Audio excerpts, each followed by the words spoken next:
هن أم الكتاب وأخر متشابهات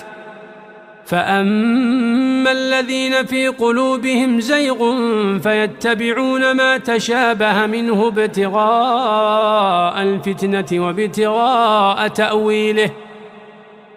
وما يعلم تأويله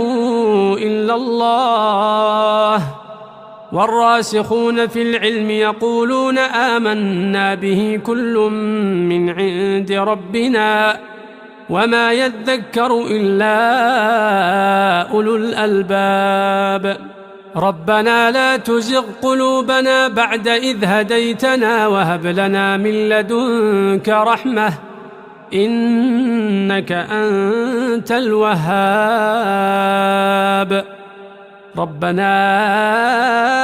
إنك جامع الناس ليوم لا ريب فيه